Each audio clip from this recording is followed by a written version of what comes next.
आता पाहूया टॉप 9 महत्त्वाच्या बातम्या।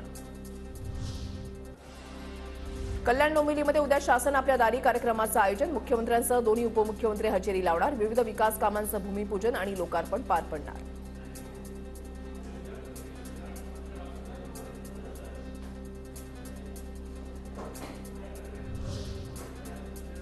कल्याण शिळफाटा रस्त्यावर उद्या अवजड वाहनांना बंदी। शासन आपल्या दारी कार्यक्रमासाठी वाहतूक विभागाचा निर्णय।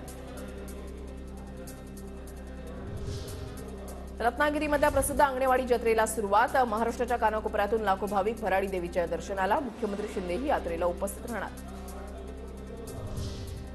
पुणे मेट्रोच्या नव्या मार्गिकेच्या उद्घाटनाला अखेर मुहूर्त। रुबी हॉल ते रामवाडी नव्या मार्गिकेचं 6 मार्चला पंतप्रधान मोदींच्या हस्ते ऑनलाईन उद्घाटन।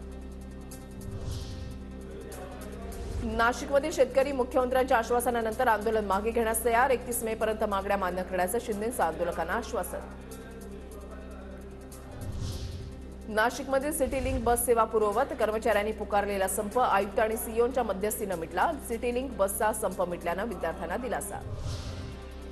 राज्यामध्ये 10वी परीक्षेच्या पहिल्याच पेपरला 8 ठिकाणी कॉपीचे प्रकार उघड। लातूर आणि जळगावच्या परीक्षा केंद्रावरील कॉपीच्या प्रकाराबाबत राज्य मंडळानं अहवाल मागवला। संयुक्त परीक्षेचा निकाल रखडला। एमपीएससीच्या दिरंगाईबाबतचा विद्यार्थ्यांचा संताप। आयोगाच्या कारभारामुळे परीक्षांचं नियोजन बिघडत असल्याचा विद्यार्थ्यांचा आरोप।